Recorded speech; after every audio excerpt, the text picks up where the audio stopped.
Pixel. It's the one and only official video game podcast of Culture Pop. We have quite the show for you today. We are once again without Mr. Stevens, so it's just going to be the two of us today. But that said, we have a topic, and it's a good one. And we're also going to talk about... I'm going to finish talking about some movies that I watched during the Halloween times. Dylan is going to talk about some stuff, and then we've both been playing video games. I am, of course, your host, the one and only Bebop Man, Josh McMullen, and I am joined, as almost always, by one of my two co-hosts, Dylan, number one Victory Royale Martin. Oh my, I don't even know where to start with that. I wish we could play the song without it being a copyright issue. Yeah. Are you doing okay? Yeah, I mean, like, that nickname and seeing what you're playing, I'm just... Are you okay? Yeah, you're gonna be in for a... Well, actually, I'm not really even... Well, no. I'm fine. I don't... It's not my... I don't know why.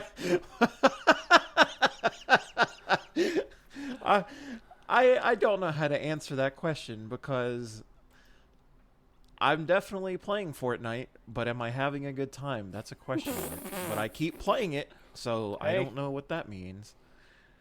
Well, you know, this is something we can maybe possibly get into with our topic. But it's definitely something that's happened to me before in the past where, like... actually, you know what? DBD is a very good example of this. I haven't in a while, but, like, when I was playing it very, very consistently, there would be times where I'd be playing the game and I would just be like, I'm playing this, but I'm not having fun. Yeah, I'm pretty sure that was your last spell up until now. Yeah. I'm very excited about the Chucky news. I was too, dude.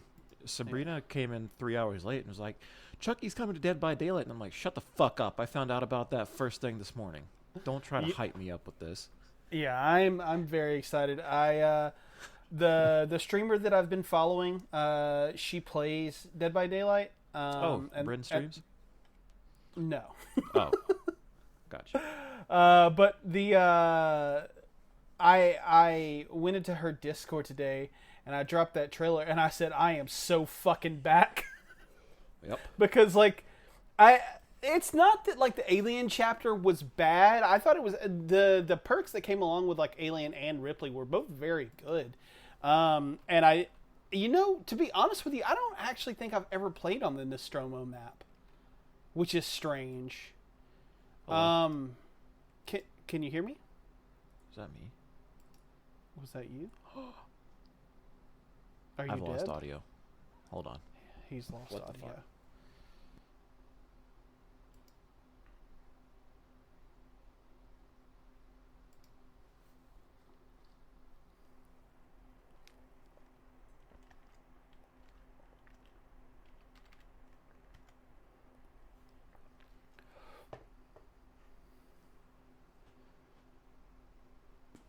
Are you there?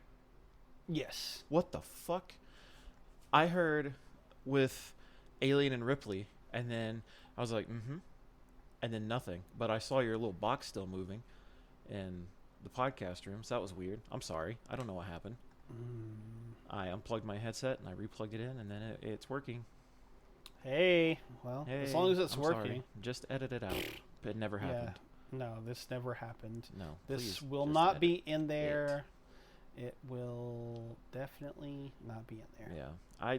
It took about 15 seconds, so is that really worth your editing time? No. No. It's going to be in there, isn't it? Probably. Yeah. Okay. That was we'll real see. live action of me. That's how I handle a situation. You'll hear me panic for about 0.5 seconds, and I immediately found a solution. So put that on my resume. I handled pressure well. Well, I do not. Oh. Which is why I don't know why I'm so good at DBD. I'm just kidding. I'm not that good. But Yeah, you are. I'm okay. I feel like you I'm can't okay. even make the. I can't. You can't even make the joke that you're not. You've hit. What's the top tier? The Oh blood yeah, tier? the iridescent. Yeah, Yeah. I've I hit don't know that a why I couple said blood. times. Didn't you do it for killer or no? No, I've never done it for killer, but I don't play killer enough to. Right. What's the highest with killer? I think I got into the golds once. Okay. Yeah, you're fine at the game. Yeah, If you that can hit well, I gold, am. killer, and iridescent survivor, you're perfectly fine. Yeah, I'm fine. I'm not. By I'm fine, not I mean good. But, well, you know. Yeah. You understand the game. This is I your understand thing. the game. Yeah, exactly. But yeah, no. The last time that I was very excited about something, I think was the Nicolas Cage, but really that didn't do much outside of like add Nicolas Cage. You know what I mean? So like the last chapter that I was very, very like into was probably the Resident Evil chapter, maybe Hellraiser. Those were back in Wesker? 2021. No, the one with Nemesis. The Wesker stuff I was less excited about because Ada and Rebecca aren't exactly my favorite, Resident Evil characters. And Wesker's cool and all, but God, playing against him's such a fucking pain. Oh, in the yeah, ass. that's my issue with the motherfucker, is that I don't like playing against him. And I'm going to just swinging it back to good old Chucky. Remember, if it wasn't sometime this year that we were streaming and playing, it was definitely end of year last year, whatever. I don't like, what's the siblings? Oh, the twins. The twins. Yeah. Okay. I don't like being chased by the little twin at all. I don't like hearing it coming. I don't. It's the only time in the game that I still genuinely get terrified is when I hear that little shit hunting me. And I told you a year ago or 9 months ago that Chucky is going to be introduced to this game inevitably, and it's going to be exactly like that little shit times 10 on cocaine, and I'm not going to be happy. I'm happy, but I'm not happy at all because it's going to be the most terrifying killer in the game. Yeah, so I was watching Otts play the PTB of this today, and dude, his power is kind of incredible. He can kind of become like completely stealthy. Like he doesn't have a terror radius. No, Yeah. because Mikey and Ghostface are already my two most hated No. Yeah. There is no reason for a third fucking one to be in the game. Oh my man. God. And he's It's going to be so good. It's not even like I can see him coming from across the map. Exactly. I'm so excited, dude. This is I was saying this today. This is like the first time that I think I've genuinely been excited to play a killer. Is there a survivor? No. Okay, because that would be weird if it was a kid. Yeah, it's only Chucky, and there's going to be like a charm that comes with it, but no new map and no survivors. Oh, they could have done like the original Child's Play house or something. Give us another like Mikey situation with I about said Elm Street like a fucking idiot. It's not that one. The other one where Michael lives. Halloween Street. Haddonfield. Yep. Yeah. Yep. But yeah, no, that's cool stuff. Why the fuck are we talking about this? Because hold on. No. Why are we talking? Oh, we were something talking about me playing Fortnite. Yeah, about how you were playing it and you weren't having fun. Ah, that's it. Well, yeah. Anyway, we'll get into that later. I keep going back. Like it's a whole thing. Yeah. Well, I guess right off the bat, speaking of Chucky, over the course of October, I kind of watched a large swath of the catalog of Child's Play movies. I watched Child's Play 3. LOL. I saw that it says the Chucky franchise, not just Chucky. That's amazing. I thought you were just talking about the movie. Yeah, no. Oh my God. So I watched Child's Play 3. I watched Bride of Chucky. I watched Curse of Chucky. Cult of Chucky, and then I started season 2 of the TV series because I had seen season 1. I hadn't had a chance to see season 2, and they finally released it on Peacock. So Kayla and I are, I think, 5 episodes in of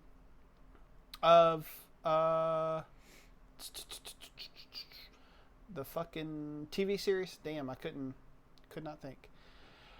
But yeah, so Chucky has been we were talking about this earlier in the group chat, but Chucky has been or Child's Play, whatever, has been kind of it's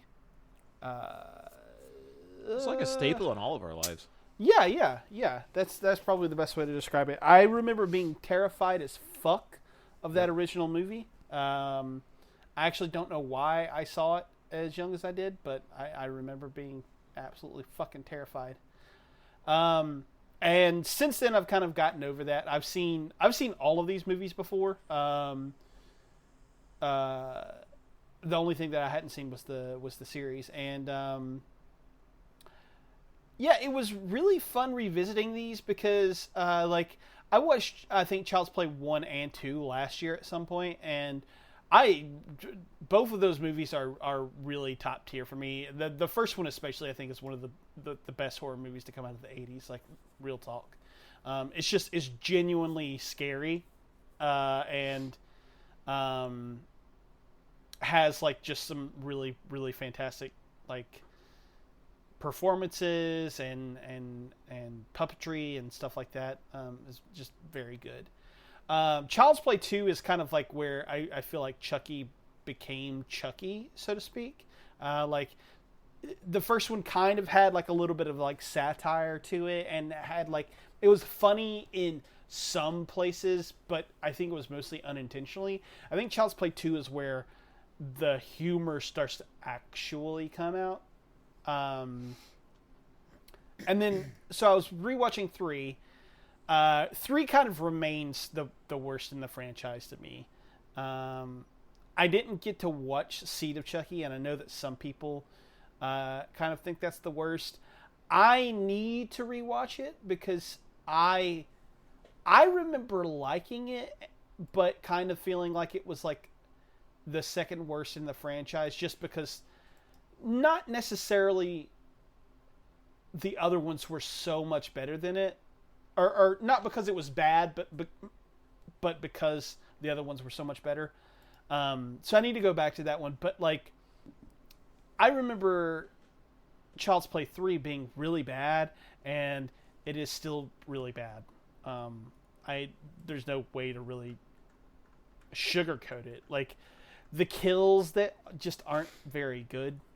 They're not very suspenseful, and even when they lean into some of the humor elements, like, it's not enough. Like, Bride of Chucky and Seed of Chucky really, really lean into the humor a lot, especially Bride, I feel like. Because Bride is kind of poking fun at a lot of things, including itself.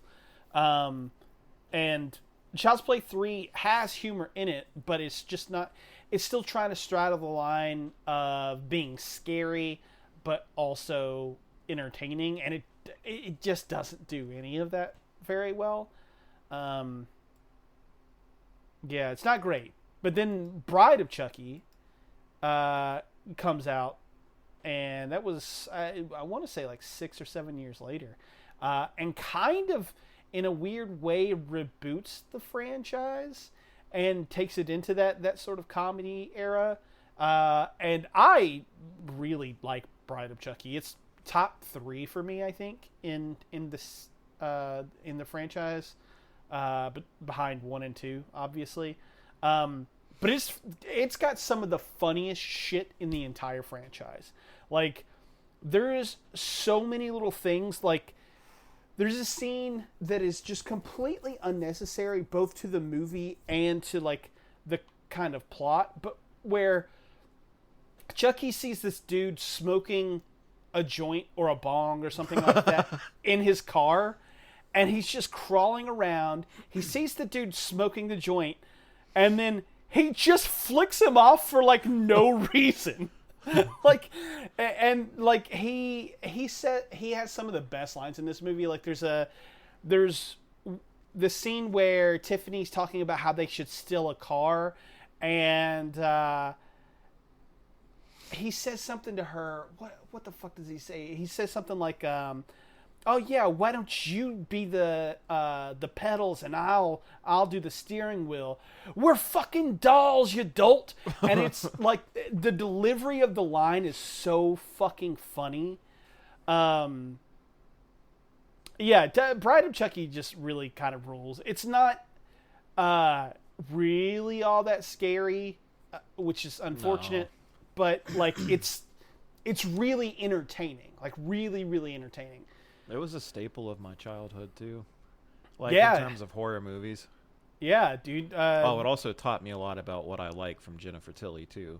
Dude, Jennifer Tilly, she's Yeah. wonderful.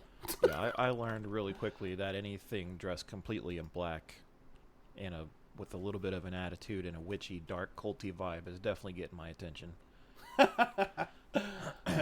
She's wonderful in that, and that's one of the things that kind of like, so she carries over into, so the movies after Seed kind of flopped, so to speak. They kind of rebooted again with Curse of Chucky. So I'm not gonna lie, I thought everything after Bride of Chucky flopped, and then this is just like I did not watch anything after Bride of Chucky, so I have no idea. Okay, but so there are definitely good movies after. Yes. That's cool. I liked Seed. I need to go back and rewatch it because some of the stuff that I liked it for was stuff that was like, I feel like ahead of its time. And I'm not sure if it holds up or not. Like Seed of Chucky really kind of tackles sort of I don't know the best way to describe it, but basically like the expectations of your parents when you're a queer child. And very specifically, it kind of goes into, I think, non-binary stuff, which I'm not. I mean, it was made in 2004, so I'm not sure that it holds up. But my memory of it is like, oh, this is fucking cool. This is stuff that like nobody's really talking about yet, you know. So I don't know. I need to go back, but yeah, it flopped pretty hard in 2004, and so they rebooted it in, I think it was 2013, with Curse of Chucky, which was a sort of like, we want to go back to making Chucky scary again, and it works. It's really good. Like it's sort of a haunted house movie. And Chucky is definitely in it, but like the first probably 45 minutes to an hour are very much centered around like the suspense stuff that made the first movie work. Like. Yep. Yeah. So it works. It's very, very good. And again, it kind of reboots the series, but like towards the end, it kind of like, it's like, oh, we're actually going to tie this back into the old stuff a little bit, and kind of gives like some more backstory to like Charles Lee Ray and what he was going on before Child's Play actually happened, and like that's cool. It's weird though because it is a standalone. And you could watch it standalone, and that stuff where it ties back in feels very weird because of it. Like, if you were just watching this movie as the first Chucky movie you ever saw, like, the stuff where it's talking about Charles Lee Ray from the beginning, it's kind of like, huh? Like, why is this stuff in there? But as a fan of the series, it's very cool that it ties it back in and does it relatively well. Like, that... Honestly, my only complaint is that it just seems like a big exposition dump at the end of the movie. But it's like I said, it goes back to being kind of scary. Like it's really like I think this was only Don Mancini's second directed movie after Seed of Chucky. It's surprisingly well made. Like it looks like someone who knew what he was doing made the movie, which is good. Yeah, I like it a lot. The last one is Cult of Chucky, which goes real hard, like real hard into tying everything back in.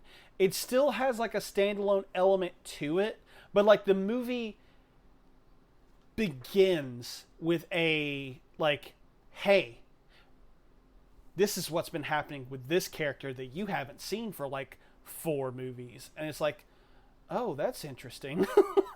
I don't like Cult as much as I like Curse. And it feels a little bit lesser to me. Like almost like, even though Curse did like it had a pretty good reception in like the DVD market. But it feels like the budget on Cult was actually lower than Curse somehow. And I don't know why it feels that way, because it's still kind of the same thing where it's set in one location. It kind of still follows around just a small cast of characters. But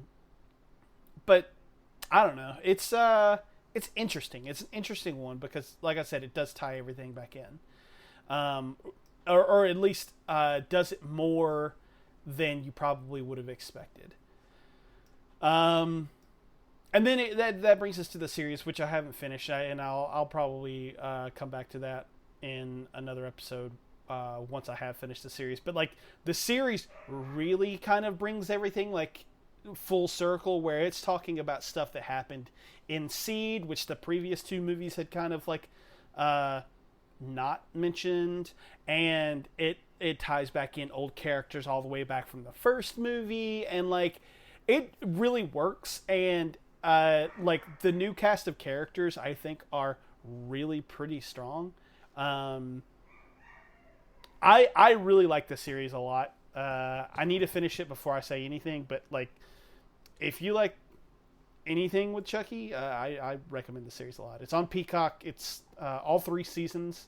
Well, not all 3, because season 3 has been cut in half because of the strikes that happened this year and stuff. But yeah, it's good stuff, man. It's really, really good stuff. That's fun, dude. I might wind up watching. I've not seen, like I said, I've not seen Seed, Curse, Cult, and I didn't watch the reboot in 2019 or whatever that was supposed to be.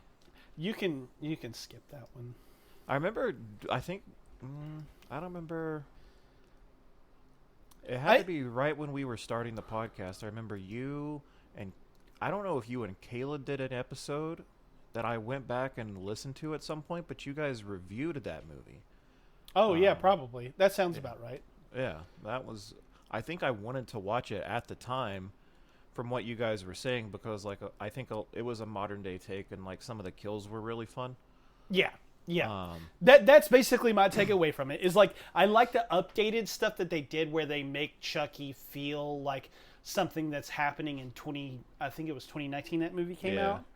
And some of the kills are really cool, but like as a whole, I don't. It's fine. It's a fine movie. I feel that. So skip that. Go straight to the series, probably. Yeah, that's what I would do.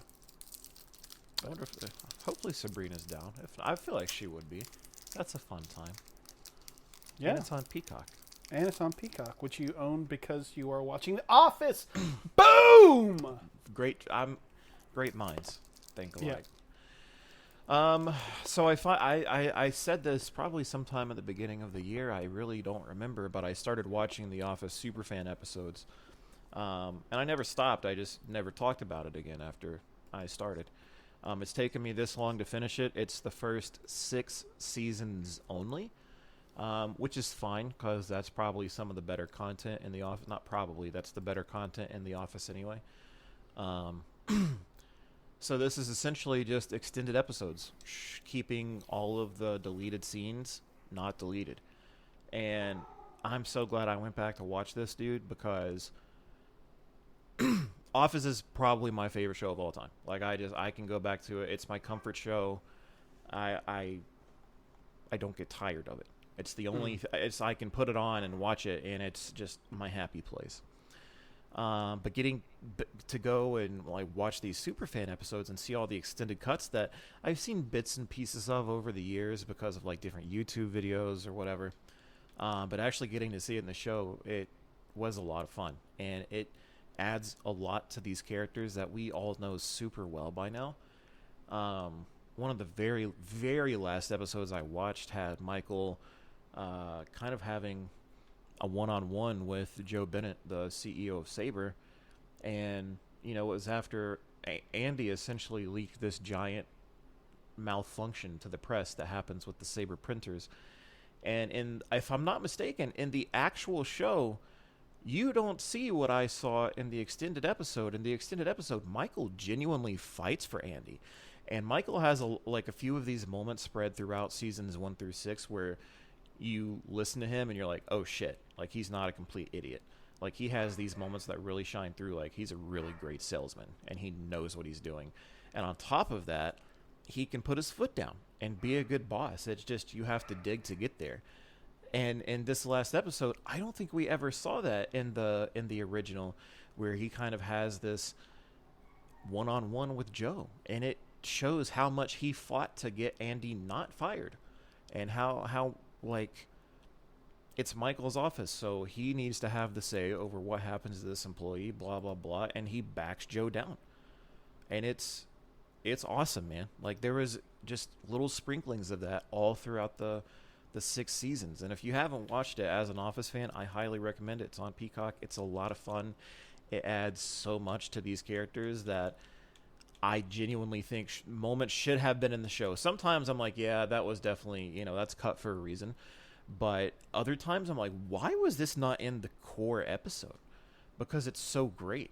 I mean, there are times that I genuinely laughed out loud from some of the deleted content, and I'm like, this should have made it in over something else. But I've rewatched it. I'm not even kidding. I'm approaching double-digit times of watching The Office, probably. And now that I finished the 6 seasons of Superfan, I'm just 7, 8, 9 through just normal. I'm gonna finish it one more time. And then Sabrina said the magic word. She was like, I kind of want to start Parks and Rec. And I'm like, that's a good idea. We'll do that right after this. I have only watched Parks and Rec twice, so let's do it a third time. But, dude, Superfan episodes are great. Recommend it. Okay. My non-pick of the week, pick of the week. Okay. Yep. Good, though. Yeah, That's it. I feel like I've seen some of the Superfan episodes without having seen some of the Superfan episodes, if that makes sense. Yeah. Like I feel like I've seen like parts of them that have come through like either on Netflix or like if I'm not mistaken, NBC was kind of like releasing them on like their website or something like that around the time that the show was becoming popular. Oh, that's pretty cool. Okay. I could be wrong, but like I feel like I remember that being a thing. Yeah, I was way late to The Office. I actually hated it for a long time. Oh, really? Oh, dude. Interesting. One of my buddies at work always tried to get me to watch it. I'm like, nah, I'm a Parks and Rec guy. Like, I can't get into Steve Carell's humor, blah, blah, blah. Just not for me. And it was always season 1. And you know what they say. You have to make it past season 1. Yeah, yeah. That's something, to be honest with you, I think conventional wisdom has said about both that and Parks and Rec. I don't hold that to be true. I like both those first seasons. Yeah, now I do. But yeah, I feel you. I definitely... Yeah, it took me a couple of tries, and then I definitely made it past season 1, and then once season 2 hit, I was super hooked. But yeah, I now enjoy season 1 of both shows, so I'm right there with you.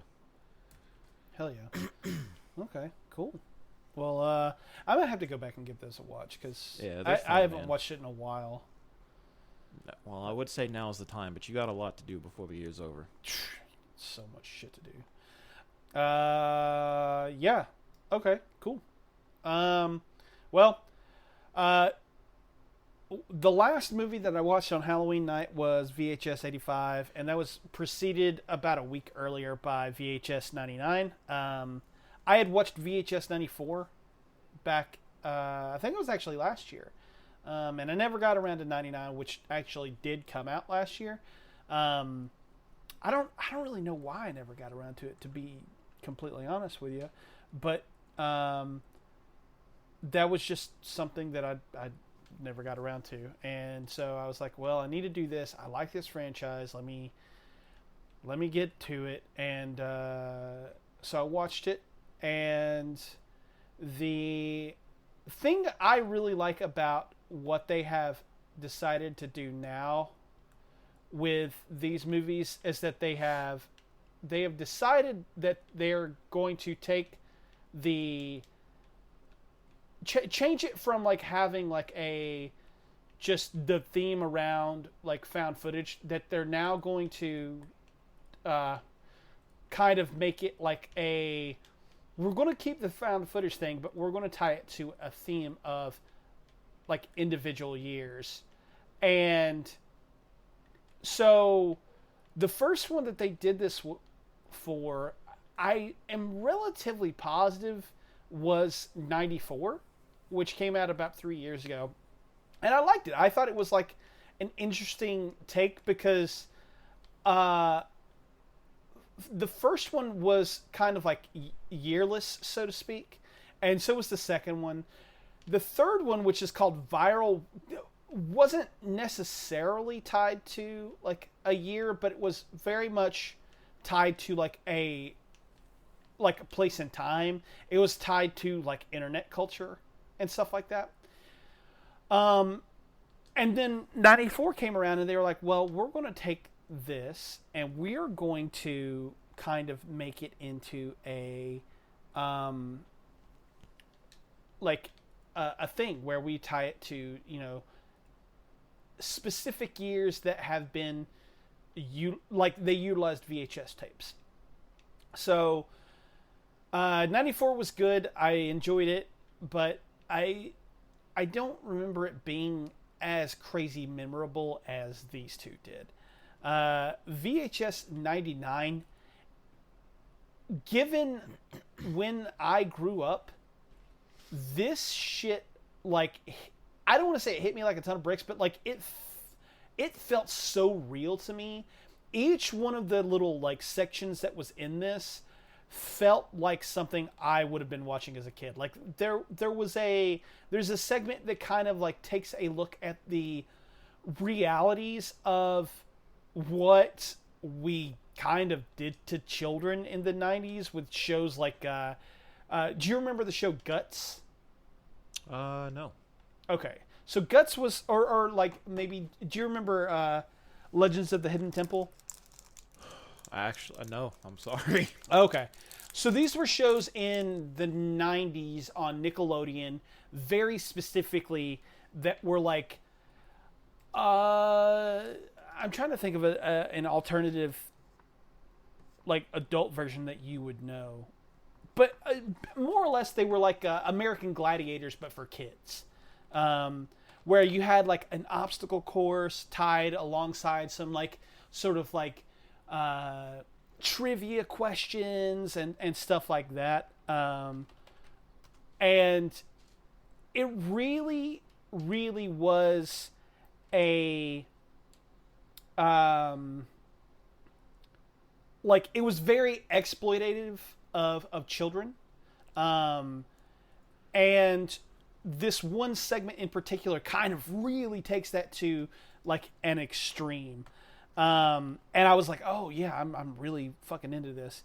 There was another one where like the themes are like the theme was more or less tied to like wanting to be a part of something, and because you want to be a part of that something so bad, you lose yourself in the process.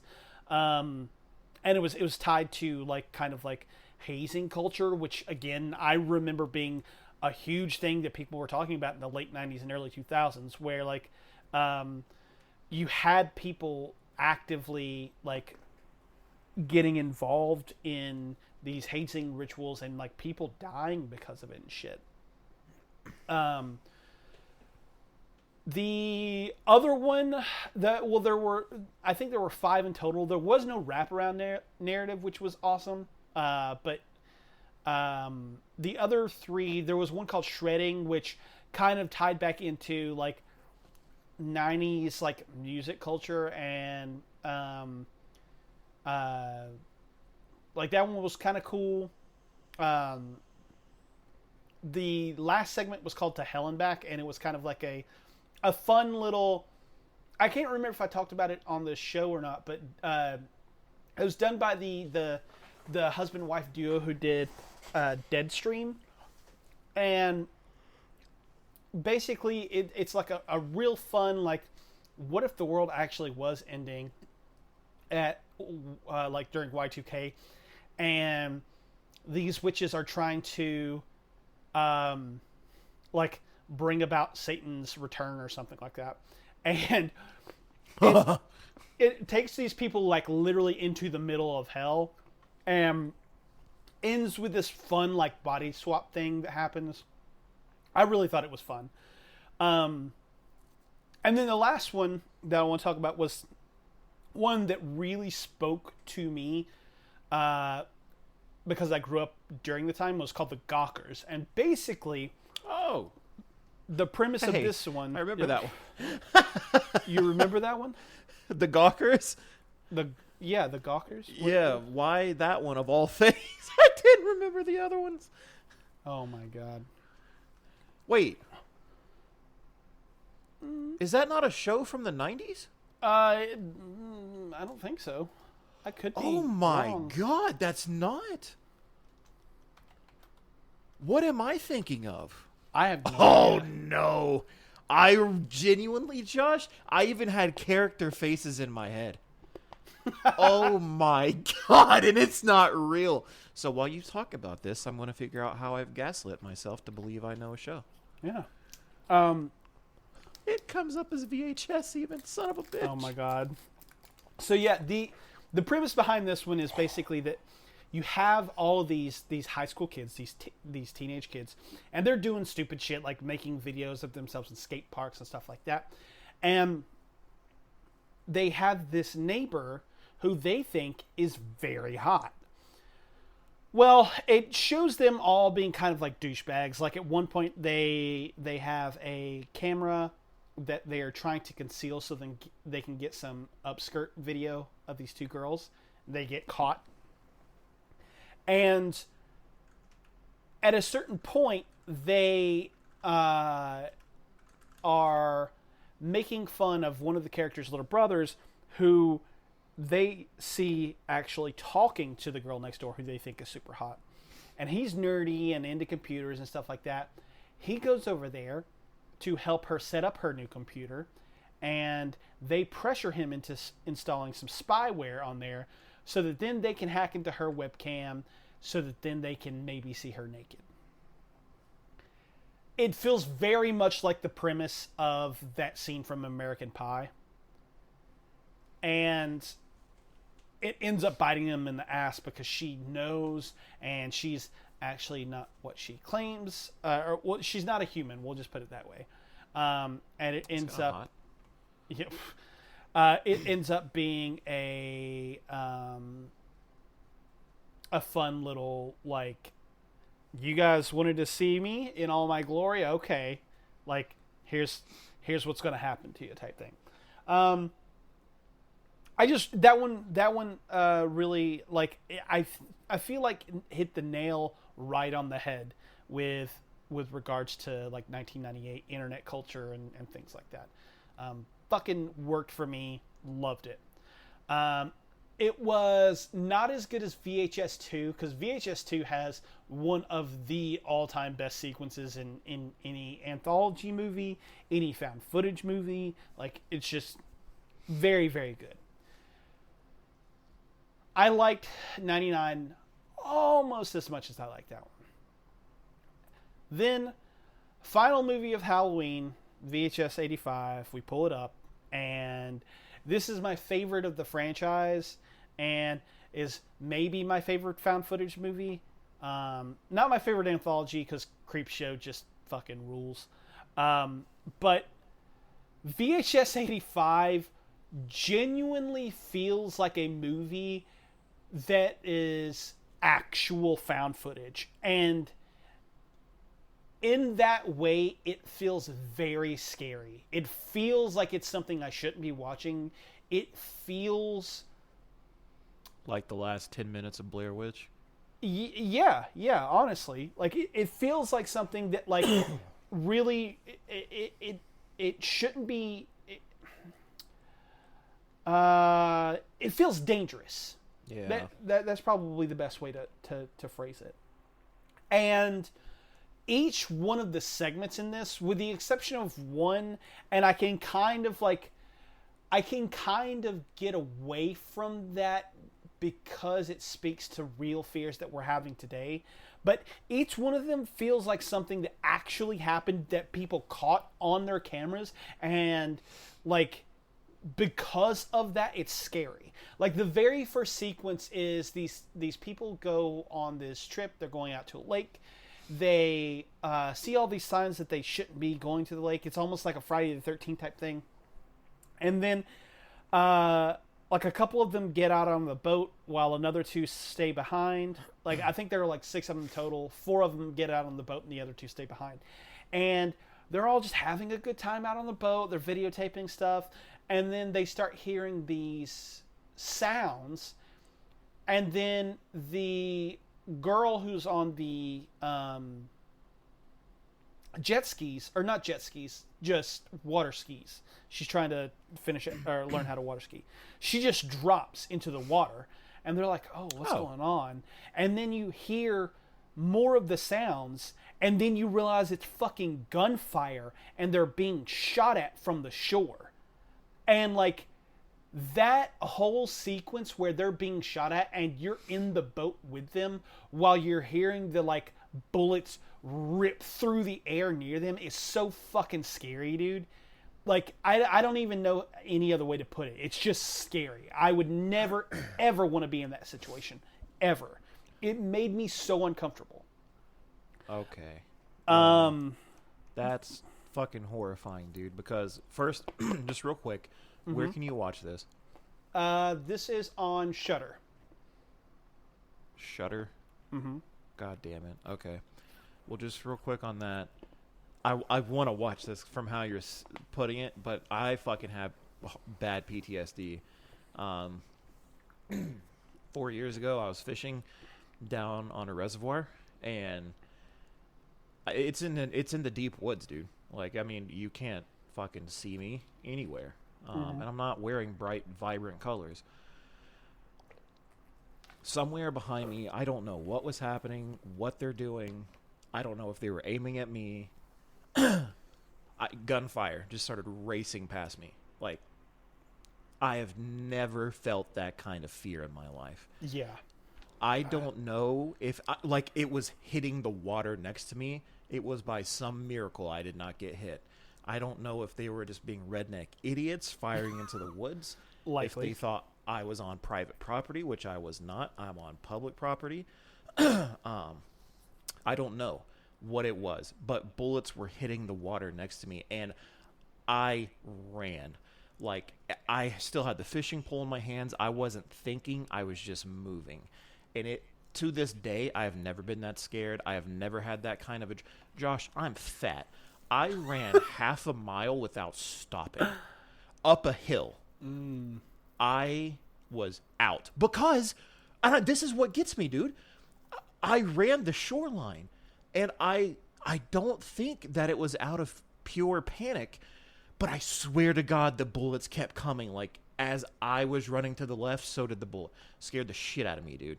So this that you're talking about right now, like, I still get a little shaky when I think about that. So I'm like, is this going to trigger something if I sit and watch this? Because how you're making it sound, this is something I really enjoy. Yeah. But then, of course, the very first thing we watch is this fucking PTSD triggering event for me. Right? Oh, anyway, man. I'm sorry. No, you're good. I mean, that's part of that's what I'm saying. Like, that's one of the things very that makes real. Yeah. The second one is called God of Death, and it kind of ends in a weird, like, supernatural way, but, like, the whole, like, first, it's probably like I'd say probably 10 to 15 minute long segment, and the first probably somewhere between, like, 7 to 10 minutes of it is basically you're just following these broadcasters, these news broadcasters around as they are attempting to make their way out of a building as it's collapsing around them because of an earthquake. And again, it's one of those things where, like, the supernatural stuff at the end almost doesn't matter, because the scary part is them trying to get out of this building without shit collapsing all around them. Like, it's really fucking scary. The one that I was talking about that I was like, I don't know that this one's, like, necessarily scary, but, like, it ties into things that we're talking about now. It's called Techno God. And it's supposed to be this sort of like one woman show where she's demonstrating a VR thing, and she's talking about the god of technology. And I feel like it kind of speaks a lot to our societal fears right now about how technology is kind of like outpacing us and where it could potentially go. So it kind of gets a pass for me on that one. The next one is called Ambrosia, which is actually a sister piece to the very first one, No Wake, where you actually see who was shooting at the people at the very beginning, and she was filming it. And the whole premise of it is set around a party for her having sort of like popped her cherry, killing these people in a sort of ritualistic way. Yeah, I think I'm seeing parts of that now in the pictures that I'm pulling up. Yeah. And it is very, like, the whole premise behind it is scary because you're like, oh, these people, they just don't care. Like, they don't care that they kill people. They see it as like a rite of passage, and that they're like, this is what they're supposed to do. But it gets even, like, scarier, I feel like, near the end, because near the end of it, you see how attached these people are to their guns and their culture around guns. And it's very, like, okay, modern day parallels. Like, they don't give a fuck about people dying at the hands of guns. They only care about whether or not they can uphold their weird puritanical beliefs around gun culture. And that's, again, it's a very real fear. It's a very real, like, there are insane people out there who have guns, and they will hurt you because that's what they want to do. You know what I mean? Yeah, that's crazy, dude. I'm actually looking this sounds right up my alley. Like, I feel very sold on this, and I'm just going to tell you right now, this whole time I thought you said Shutter, like a Shutter, Shutter. Oh, yeah. Yeah, I'm a fucking idiot. Yep. The last one is called Dreamkill. It's from Scott Derrickson, who you may or may not know as the writer-director of a little movie called Sinister. This movie kind of takes a premise from that movie, where it kind of shows home invasion stuff from the point of view of the killer. And it is, like, there are, if I'm not mistaken, I may have forgotten this, but if I'm not mistaken, there are 3 sequences that you see from the point of view of the killer. And it's really scary, especially the first one, because the first one you hear the woman on the phone with 911 trying to get someone to come and help her. And she's like, someone's in my house. I know that they're in my house. And she's trying to be quiet. And all the while you're hearing that over the phone, you see from the point of view of the killer. That's so fucked up. Him searching for her. And it is genuinely, like, the whole point of this that I'm trying to get at with this one, it's my favorite one of the franchises. Probably my favorite movie that wasn't Bones and All that I watched during Halloween. And it's because it feels so real, dude. It feels so fucking scary. Like, I genuinely don't get unnerved by just simple premises, but like the premises behind some of these are unnerving unto themselves. Yeah, it ends up being a little bit longer, or not longer. Sorry, it ends up going into a kind of like almost weird territory, where it's the things that you're seeing are actually psychic dreams from this. What the fuck? Yeah. It starts to. Does it have to have a twist? Like, why the twist? Because what you're describing sounds terrifying as it is. So, why the psychological, supernatural twists? Why are they M. Night Shyamalan-ing me? In this one in particular, I think that it kind of works to its benefit because the dreams end up being from this kid that the detectives who are trying to solve the murder think is their prime suspect. They have finally found out that, like, he's mailing them these tapes, and that's why they think that he did it. They go to interview him or whatever, and they bring in the dad of the kid who actually worked with the detective. And the thing that, like, I say the reason that I think it kind of works is that because it kind of ties back into this theme of the reality stuff, where they're dreams that the kid's having, but they are things that the dad is acting out. And the dad is a former cop, and the people that he was targeting in those tapes were this woman who accused him of sexually assaulting her and stalking her, which is why he lost his job. Yeah, and the second one, exactly. And it's about the cops and how they fucking, like, abuse their power in order to make things. And that, again, makes it fucking scarier. Like, that's terrifying, dude. It's, yeah. So it really works. You sold me, man. I don't know if I'm watching it tonight, but I will download Shudder because I see I get a free trial. So yeah. And I am watching this. It's on there. It's fucking great. That's crazy. It's really, really good stuff, man. I like the VHS franchise as a whole has some very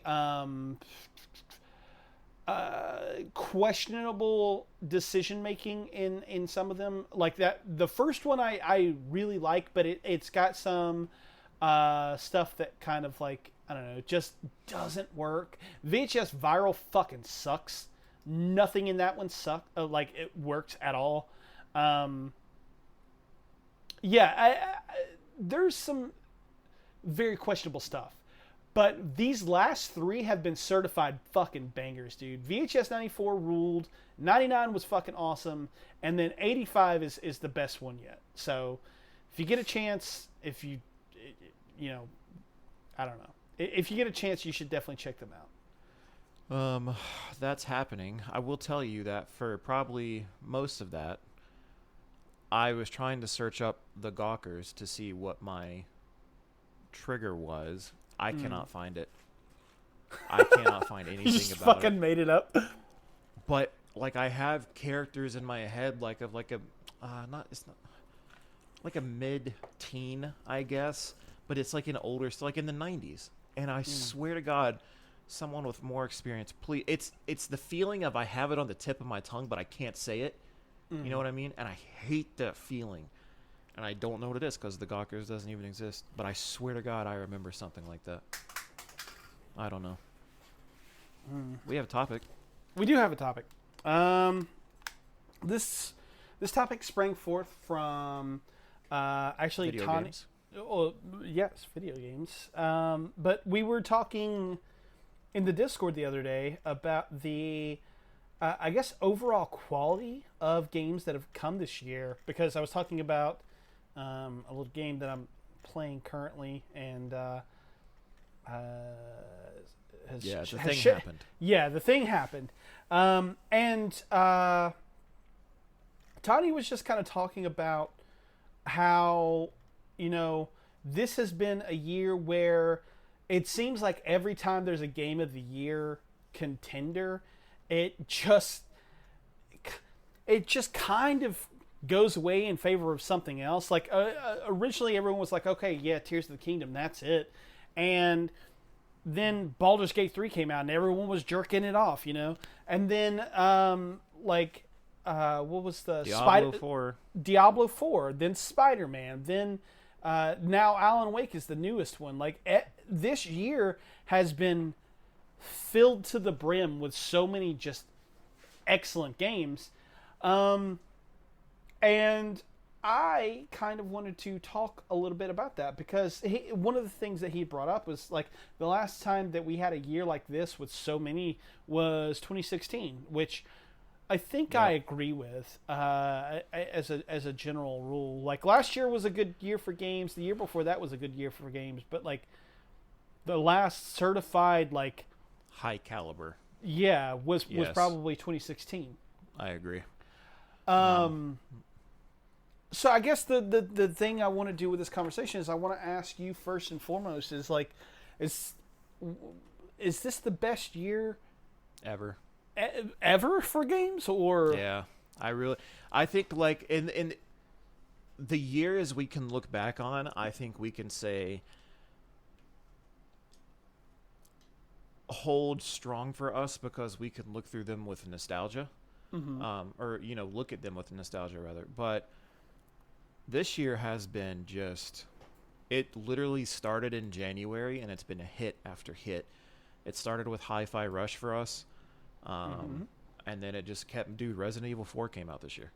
We didn't even talk about that. Yeah, holy shit. That was in March or April. Yeah. Yeah, and then after that, look how it just kept going, dude. Because after that, and I know it doesn't hold a good place on our Game of the Year, but Final Fantasy came out after that. Yeah. And then maybe Diablo 4 before that even. And then after all of that, it was Baldur's Gate. And then after Baldur's Gate, sure enough, it was Spider-Man. And then Spider-Man to Alan Wake, like you said. But then for me, I have games like Forza Motorsport 7. That's fucking wonderful. We have little games like Sea of Stars that came out this year that are doing great things for people. I say I don't remember a year like this. We talk about 2016, we talk about 2009, we talk about 2007. This has been games that are getting 10 out of 10s. Between the last big three, Baldur's Gate, Alan Wake, and Spider-Man, we can all consider those games 10 out of 10s pretty much. I haven't played Alan Wake. I really want to before the year is over, but money sucks. Fuck you, capitalism. Fucking, it is on the list though, so I'm very much hoping to do it. But I don't think another year comes close to this, because in 2016, in 2009 we had Assassin's Creed 2, we had Modern Warfare 2, we had Batman, fucking Arkham Asylum, I should say. Left 4 Dead 2 came out. GTA had some expansions. I'm looking through a list on IMDb. I do not remember all this shit, I promise you. Even though, and I'm sure it doesn't go in any particular order. I'm just trying to scroll through, but even those don't hold a candle to what we just got this year, right? But then, what I would have considered the all-time greatest year in gaming would have been 2007. I don't know. I'm really torn. I'll get to 2015, 2016 in a minute. But Like 2007 had Mass Effect and BioShock and Modern Warfare, fucking Halo, Assassin's Creed, Portal, Team Fortress 2. Like, those are legendary games. Just very few things have been able to hold a candle to some of those franchises I just named. But then this year, look at it. It's just full, chock to the brim. I don't even have a list of games pulled up this year, and I know I've forgotten half of them. But dude, I think this is the new GOAT when it comes to quality and quantity. Yeah, I think that I may be in agreement with you. I think 2007 is a banner year for a lot of people, and I think that like a lot of the games that I think of from 2007 probably go down as like literally all-time classics. But for my money, I really think that in my lifetime, this might be the best year. Dude, I forgot about Resident Evil and Assassin's Creed and Starfield and fucking Dead Space and Jedi Survivor. I forgot about all of those games. Octopath 2? Octopath 2 came out this year, and it was like, I didn't get around to it, but it was received really fucking well, you know? Yeah, Lies of P. Fuck! So, it's just great, man. All right, topic over. Moving on to what we've been playing. Exactly. No, so I think it's easy to see why this year is so good. And I'm going to not blow anyone's minds when I say this, but it's because of COVID. With the way that everything broke with COVID in 2020, you had so many people out of the office, and they didn't come back for a while. But there were also like delays from like you had people who like legitimately they weren't working that entire time. They weren't working from home. They weren't doing any of that stuff. So you had things getting pushed back. That's what happened with Final Fantasy 16. If I'm not mistaken, they had COVID hit, obviously, and then they had some sort of like earthquake thing happen in Japan. I could have that wrong, but like they had multiple things happen back to back where they weren't putting people back in the office in Square Enix until like kind of like last year, which is when everything kind of came together, and that's why that game took as long as it took to get out. I think you're seeing this in the movie industry as well with like things that were like supposed to have hit, like Mission Impossible this year was supposed to have come out what was it, 2 years ago, I think, or something like that, and it got delayed and delayed and delayed because of COVID. I think that that's the easy explanation for this, but like, do you think that there's something else that was like something was in the water for this many games to have come out this year? I don't think it was something in the water. I think every now and then this is bound to happen when just this, I mean, truly, when you think about it, the stars did align here. Because when I look at 2015 and 2016, I think I was looking at those through like rose-colored glasses, because looking at the list now, they're not that impressive. You know what I mean?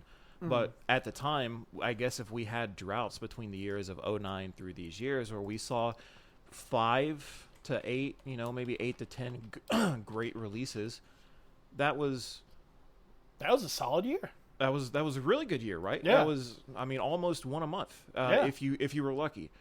But it's been, I'm not going to say it's been a while for us, but the past few years we've had some like big releases, big releases. Stuff that we've been waiting on, like Cyberpunk, that eventually came out. But a lot of the games that came out this year have been coming for a long time, I guess. Like Spider-Man 2 was one of them. Baldur's Gate 3 is one of them. Diablo 4 is another one. Street Fighter 6 is another one. It just so happened to me, I mean, I don't think they all said, hey, let's just blow everyone's fucking mind this year. I think it's just we captured lightning in a bottle this year, and I don't know how another year beats this, because if it was minimum one game per month. You can look January through now and probably track one game per month that came out that was, I'm not going to say game of the year worthy, but it was met with probable critical success. Mm-hmm. I don't know how long it's going to be before we see this type of thing again, because we had almost 2 a month this year. I don't personally think anything special happened. I just think it's one of those years like 2007 where it's the perfect storm. Like, like I said, I think it's a lot of these games have been in development for a long time. If you look at all of them, it's the Starfield, Zelda, Resident Evil 4, all the ones that I named earlier. Like, it's just done, and here we are. 2023 is the best. Maybe I'm not looking into it far enough, but I also just think we got really fucking lucky this year. Yeah. Because I don't think next year is going to be such a disappointment. Dude, yeah. Do we even... I can't name a single game coming out next year. GTA 6, maybe. Maybe. Yeah, maybe. Yeah. Hang on, I'm going to look at this. 2024 video game releases. That's wild, dude. I'm sure I'm just being stupid about one, because I'm sure one got delayed and pushed back. Let's see. That Alone in the Dark remake. Prince of Persia. I'm already disappointed. Yeah, right. The new Like a Dragon is coming, so that's cool. Persona 3, which that's an Austin classic. Yeah, I mean, I'm looking at this and I'm not seeing... That's what dude. We're gonna be. This year has done terrible, terrible things for us. Oh, this Final Fantasy VII Rebirth, yo. Oh, I mean that's a good one then. That's a big one. Oh, Avowed. Okay. Well, we don't know for sure that but yeah, that one's questionable. I know it's not for everyone, but we have the new Destiny expansion coming out. We'll see how that goes. Oh, if it comes out. Have you been seeing the reports on that shit? I was about to say, I'm not in high hopes. But outside of that, you should have your Hellblade sequel. Oh yeah. Well, we'll see. Yeah. There's a lot of hopefullys next year. Yeah. Yeah. But there were none this year because we got spoiled. Yeah. We're going to go back and just see how many... we should see how many 8 out of 10s or 4 out of 5s we got this year. Right? Because there's a lot of them, if not all of them. Yeah. And there's games that I haven't been able to play that I want to play, like One Piece Odyssey. Like, it's not for me. Dude, there's I was looking at my list again of games that like I want to get to before the end of the year, and it just keeps growing. But like Mortal Kombat 1 was this year. Oh fuck me, dude! I forgot. Right? Like, this one's actually for me, not really anyone else. But Amnesia: The Bunker came out. You know? Oh yeah. I still need to get around to Armored Core 6 so we can do that fucking spoiler cast. I forgot about that too, and I have to buy that. Yeah, Diablo 4. Like, I haven't played that one yet. Oh, you've not even touched it yet? Yeah, well, I haven't even bought it. Well, fuck Diablo 4. Just play Baldur's Gate. Yeah, I need it. Baldur's Gate, and the list keeps growing, dude. Jusant, the new one on Game Pass. Yeah, that just came out. Yeah, Cocoon is still downloaded. Like, I forgot about Cocoon too, dude. And then I know it's just like a for me thing because I'm getting it so I can play with Sabrina. But Avatar: Frontiers of Pandora comes out in December. Yeah, I'm playing that shit because it looks fucking beautiful. So next year. I'm more serious. Next year is going to be a non-challenge year where we fucking play backlog, catch up, and play all the games that we couldn't play this year. I actually have a challenge. I'm not doing it. The shitty thing is I have a challenge, and it's much worse than this year's challenge. But I was like, I'll do away. Yeah, no, it's bad. Well, I came up with since this challenge since like we're 3 not months doing ago. it, since we're not doing it, you can just go ahead and tell the audience, right? You want it? It's a point-based system. Oh God. Yep. So let's just say, you know how Austin's favorite genre is like a JRPG. Okay, he would have only gotten like 1 point for that. But what's his most hated game? like a racing game probably, he yeah. could have gotten a higher score for that. And like there would have been points for like if he platinumed it or 1,000 did it, whatever.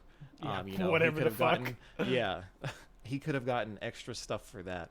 So it would have been a point-based system for us to get to probably like 100 points.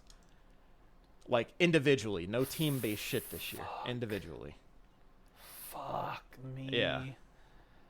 Yeah. Completely genre-based and like platform-based, but this was like we've all started to have a really bad half of this year has like at the halfway point started to nosedive, and then for him it has nosedive even worse. Then he was super excited to not have to do a challenge. I was like, you know what, I'm not going to ruin his day. Well, so my challenge was actually going to be relatively easy and is tied into the backlog stuff. So Oh, let's do it. Okay, just fucking clear backlog. Challenge, go. Starting now. starting now. Yeah, okay. Well, so we both agree that this has just been an outstanding year for games. But yeah, like, man. if you look back at, well, I mean, you I guess kind of already sort of answered my question a little bit. I was going to ask if you feel like there have been any like changes in how you feel about older years and whether or not there were I guess like standout titles that would from those other years that would stand out today, if that makes sense. In regards to like, do I think games from those peak years still hold a candle to the ones that came out this year? Yeah, like if you were to bring like BioShock, for instance, to, Yes. to 2023, does BioShock still? Okay, fair Like, enough. I mean, I really, because I went straight to The Witcher, and I don't even think I'd put The Witcher on as a contender for this year. Like The Witcher 3. Yeah. I really don't Interesting. think I could. I think this year, like if I can think of a quick top 5, like I mean, Baldur's Gate 3, whether I finish the game or not, is one of the most well-crafted games I've ever played in my entire life. So that one's immediately up there. Street Fighter 6 did so good at giving me a more streamlined fighting experience that I could really get behind and fucking dive into a Street Fighter that I've not done since Street Fighter 4, and I feel more connected to the franchise than I have in a long time. Like, great job there. What was the first? Hi-Fi Rush with the shadow drop coming out of nowhere, giving me, dude, really high on one of my favorites of all time list. Like, I'm not going to say it breaks top 10, but it did something that I didn't know I wanted from a video game. And on top of that, Spider-Man is my game of the year. And I really want to play Alan Wake because I feel like it'll be up there. Like, all of those games I just mentioned, I think weirdly enough, I think I just said Hi-Fi Rush doesn't break my top 10, but I would put it over The Witcher in terms of what it delivered this year. It shook up a formula, and it gave us something brand new. Yeah. I mean, it's just, I know that sounds stupid to me, like, to hear that The Witcher doesn't come in contention this year, but, like, I mean, even looking at 2016 with some of my favorites, dude. 2016, we had Dark Souls 3. I'm going to say it. I don't think, in terms of gameplay, putting them side by side, I don't think it beats Lies of P. Damn. I think Lies of P is a more streamlined, really fun game. I didn't finish it yet again, but I had to play it. And Dark Souls 3 is one of my favorite games of all time. I love the lore of the Dark Souls, and I love what that game did for me as a person and the kind of community that I was introduced to because of it. But Lies of P is beautiful in every sense of the word, in terms of gameplay, boss fights, mechanic, art direction. Wonderful, wonderful game that sets itself up for a really promising future if they hold true. Yeah. Yeah. So that's like looking at a 2016 game. You go back to 2007 and you have Assassin's Creed, or Halo 3. I can't speak to something. I think, I can't speak to a FPS this year coming close to Halo 3 status outside of what's coming out on Friday, in terms of just multiplayer. because we all know Call of Duty is still going to be the best-selling game of this year, no matter how many shitty reviews it gets. I don't think much really comes close to Halo in terms of having a true competitor for first-person shooter this year, unless I'm just missing something. Yeah. Which I don't think I am. But, like, do you see, like, what I'm saying is, like, all of these games from these past big years, like, to me, I don't see them holding a candle to what we got this year. It was just, they delivered, man. I have nothing bad to say about this year. No, I got some bad. We'll talk about that at the end of the year. Yeah, that's... So no Bloodborne remasters, fucking travesty. Boy. I have dreams about that, dude. As you should. Yeah. Anyway. Well, I mean, do you think... I mean, I want to ask you your same question. Do you think there is a game that could hold true today against this powerhouse of a team? So let me look at my top 10. Yeah, I feel like... I mean, I've been looking at this list for the past 2 hours. So it's easier for me. Like, even, funny enough, 2015 Dying Light 2 came out this year. I think the original did Dying Light 2 come out this year? No, it was Dead Island 2 came out this year. That's what came out. Yeah. Dying Light 2 was last year. Yeah. That one was poop. I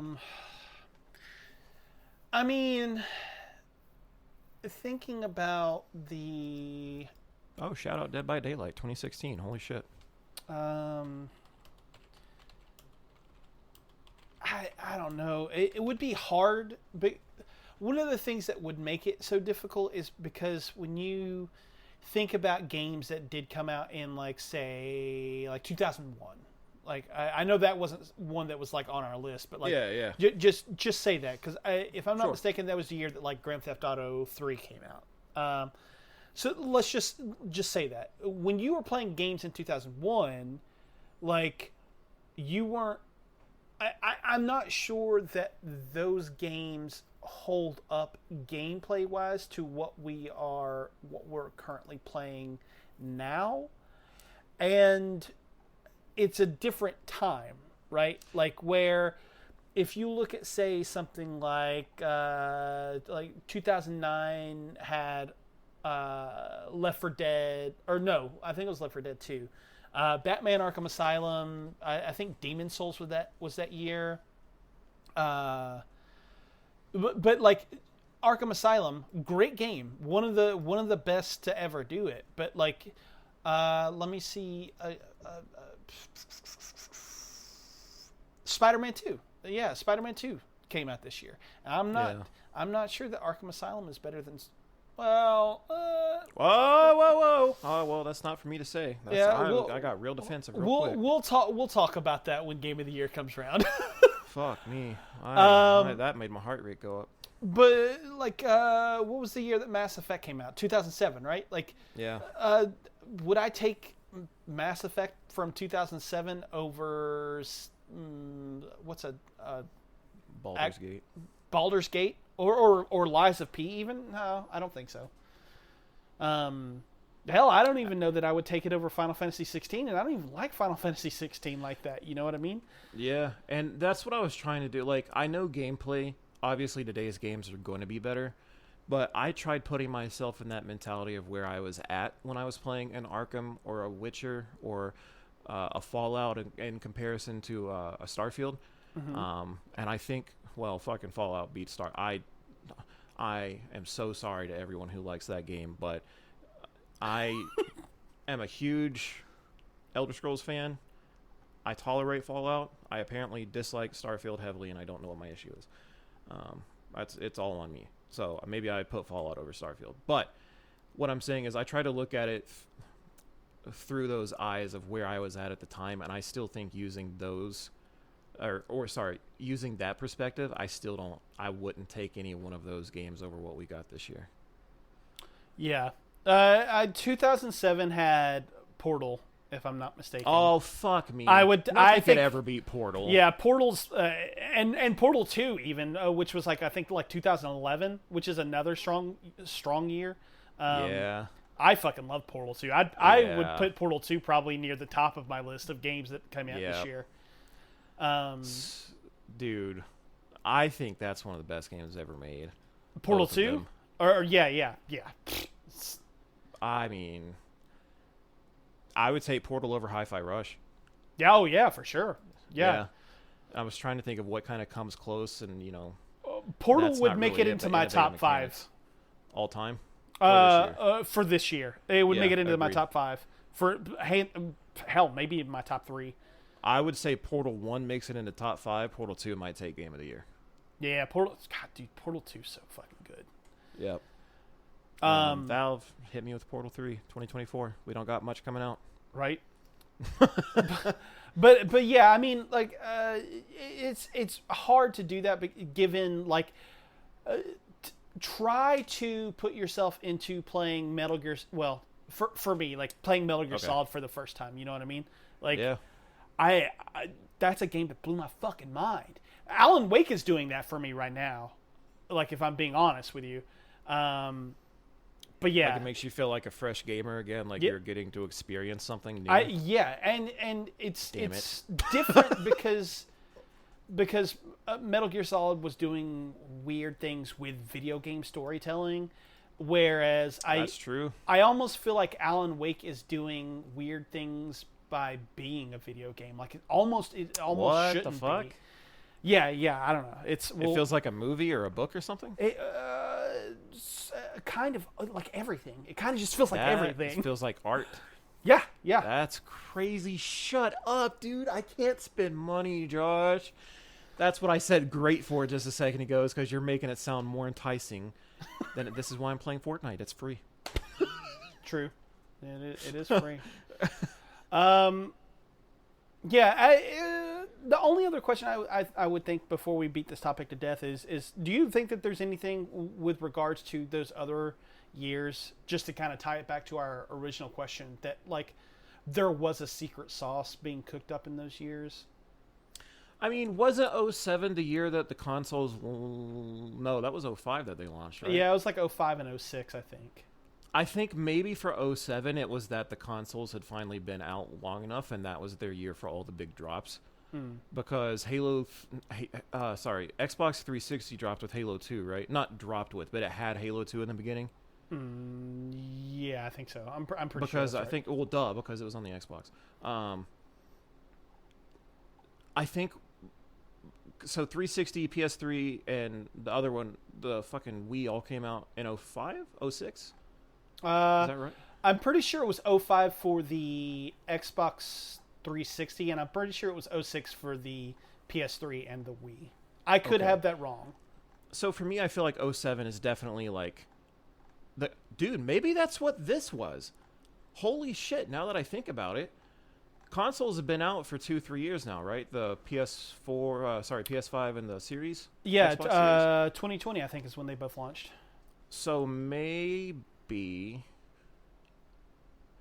07, would you say the development cycle was faster or longer back then? Much shorter. So maybe what happened was the consoles had finally been out for the perfect amount of time, and that's when we finally started to see those big drops happen, like in 07. And this year, in 2023, consoles have been out for a substantial amount of time. And if you look back at the past years, we've had some good games, but we've not had games that truly take advantage of what I would consider to be, the next generation of both mechanics and just taking advantage of the consoles and stuff. So maybe this is the part of the development cycle where all of the big games that they've been working on finally just released. And it took a little while to get us started. We've had a couple of decent games over the past few years, but this is the first year where they're like, here's what we've been working on. And I can kind of maybe correlate that with 07. 09 maybe was just, one of those perfectly magic years. And so, 2015 and 2016 are okay to me, but you know what I'm saying? Like maybe it's in conjunction with like a console release being 2 to 3 years prior. Yeah. That's totally possible, and maybe even probable, honestly. What about you? Do you think it had like those 07, 09, maybe 11, 16, and 15. Like, do you think they had anything special as like a secret sauce, as you said? I don't know. It's hard for me to lay that at the feet of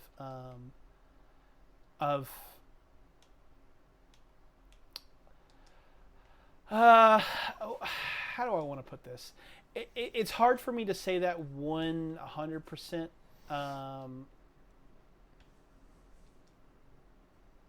Without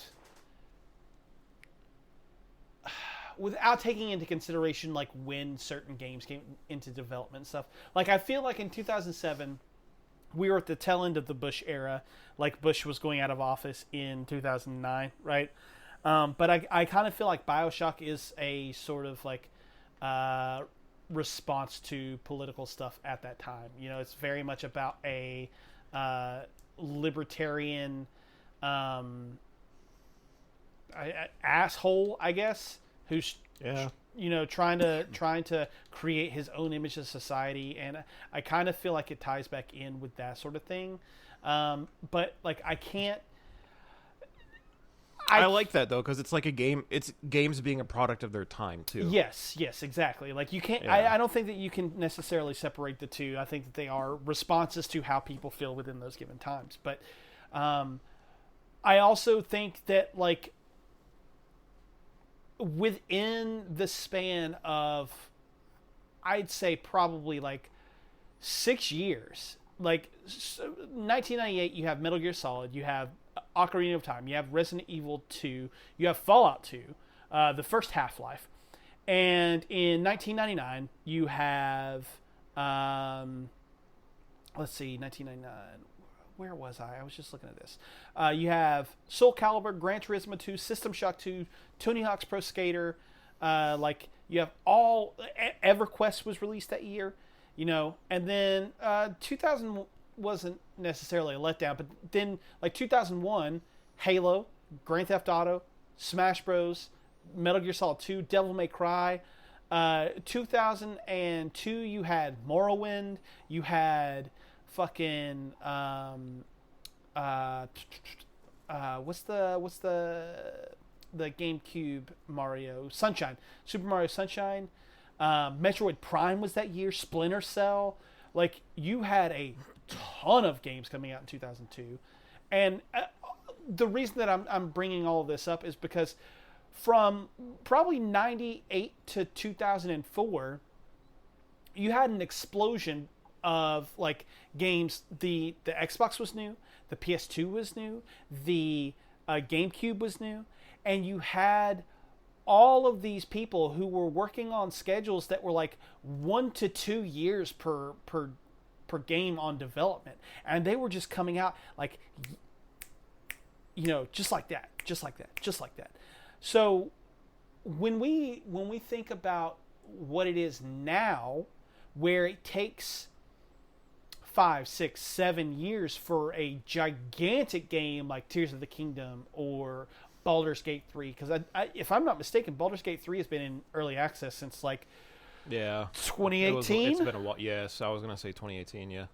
So like I think you're able to look at older like years and see ambition in small titles, and you're able to see like I said, like a 5-6 year run where you have all these great games, but it's because they had the time, they had the opportunity, they had like in 2001, video games weren't what they are today. You know what I mean? It was still like very much a niche thing, and it was very much like geared towards very certain, like very small audiences, we'll put it that way. Yeah. Now in 2017, or what the fuck? Why did I just say 2017? What the fuck just happened to my brain? I don't know. Holy shit. Okay, in 2023, goddamn. Okay.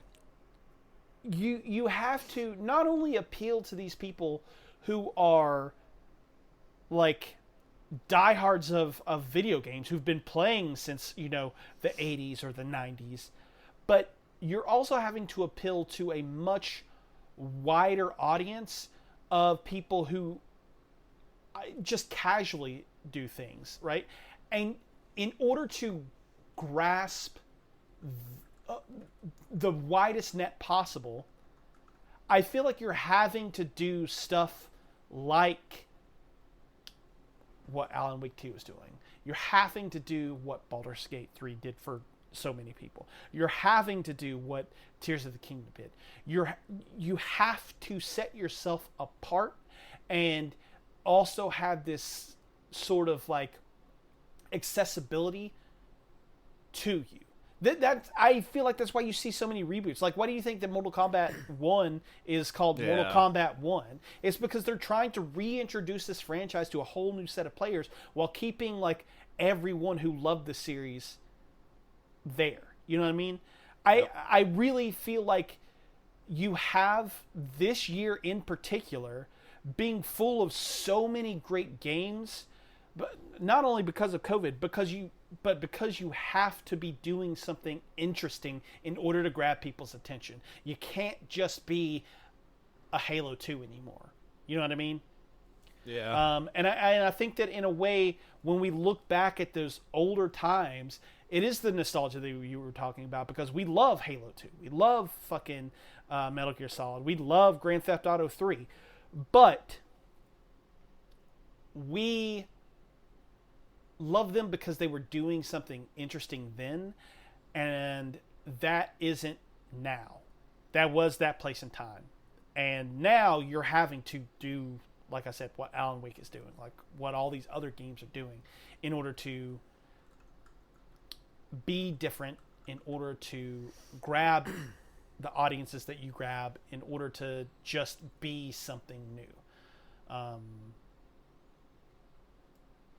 Yeah. Good. I don't know. I feel like I'm starting to ramble it a little bit. No, you're not rambling. That was a good way to wrap it up, because I feel like we just fucking tackled every aspect of that topic we possibly could. The only thing that I didn't get a chance to talk about, because I have no insight in it whatsoever, this would absolutely come from someone like Justin at the end of the year. It's just something I want to know. Is how this year did in comparison to sales in prior years. Mm-hmm. Because with how fantastically games have sold this year and are going to sell when Call of Duty drops, I want to see how this year stacks up against at least for sure the past couple of years, but I want to see a COVID year. Mm-hmm. Like when I say COVID year, I know past couple of years have been COVID years. Like 2020, I want to see how this year stacks up against that. Yeah, I agree. Because we've had some stellar games, and that's what I truly want to see. I don't really follow sales and stats like that a lot, but I know that's kind of his job. So yeah, I would love to hear that come December 31st. Agreed. Yeah. Agreed. Cool. Well, let's go ahead and I guess talk about what we've been playing. I'll go first. Okay. Cool. Yeah, because mine's fucking stupid. So, I don't know how this happened. You were looking for something cheap to play. I mean, essentially, you're not wrong. This is actually Sabrina's fault. I will say that. It's not going to seem like Sabrina's fault. It is. I'll get to that. It's actually Austin's fault, too. No. God damn it. This all comes... No, he didn't ask me. No, he did. There's a lot that went into this. So what had happened was I Platinum Spider-Man. Surprised everyone, both Josh, Austin, and I, all of us, have all Platinum Spider-Man, finished it. Talk about that later. It's not for today. But after that, I felt more empty in my life than I've ever felt, ever. Literally, it would look like... You've seen Daredevil, right? Yeah. The first season. You know how Fisk stares at that painting, or he stares at the wall? Because that was me. Yes. Yeah, that was me staring at the TV because I didn't know what to do because Spider-Man was over. Good news, I can go back and swing through and take pictures, but I genuinely felt lost, dude. Like, I didn't have excitement to play anything. And I was curious, like, how much time did I actually put into Spider-Man? So I was scrolling through PlayStation. I was like, oh, okay, cool, 42 hours it took me to platinum it. And then I started looking at how much time I had put into other games. And I kept scrolling down the list, and eventually I found Fortnite, and I was like, oh, LOL, how much did I play this? 450 hours. Oh, my God. Yep. So during the original Fortnite Battle Royale days, original, none of this bullshit now, I played the hell out of it. Like, it had just dropped. It was PUBG's biggest competitor, was on the uprising. It was not what it is today. That's when I played Fortnite, and I played the ever-loving fuck out of it. So that 450 hit me hard, dude, because I know in past years I have not spoken kindly about that game. And I was like, oh, dear Lord. Like, that's a lot of time, man. And I sent that to Austin, and he made a good point. He was like, all these years you've given me shit for Fortnite, and you have 450 hours sitting on your PlayStation. I was like, that's valid. I can't even say anything, man. And then he sent me a following message that said, the new season drops tomorrow night if you're down for playing. And I said, haha, no, not doing that. And then Sabrina found out that there was, like, you can get an Aloy skin. Her favorite game of all time is probably Horizon Zero Dawn, and Forbidden West. So that's just her favorite thing. So she was like, oh, I'm just going to download it and look at the skins. Tell me why 10 minutes later I hear her playing a game. That's not looking at skins. Okay. Tell me why after that I immediately went to download it. I was like, well, if she's going to play it, I'm going to play it with her. Well, one day, one match, couple matches, I thought we'll just play it, get it out of our systems, uninstall it, go about our business. It's been like 4 or 5 days, and I'm still playing it. I'm very upset with myself because I was mad today playing it. I'm not even gonna lie to you. Like, so it was just some battle royale bullshit, stuff that shouldn't have been happening. It was happening. But I kept playing it. But on the opposite side of that spectrum, last night I was having so much fun that I was recording clips of some of the hilarious shit that was happening. So it's a weird back and forth. It's a very abusive relationship. I feel like I've had this with another game franchise before, but I don't remember what it was. But I will say that the new season has dropped, and it's called, I don't know if it's Fortnite OG or Battle Royale OG. I don't know what it is. Essentially, I got super excited because I thought this meant that I was going back to my days. And I was super excited to play that with Sabrina because she didn't know what Fortnite was back then. It is very much different than what it is today. And unfortunately, Fortnite OG does take it back to the original days of when they started this whole new version of Fortnite. So it is not from my glory days, unfortunately, but it is still. So I play zero build strictly. I do not play the building mode.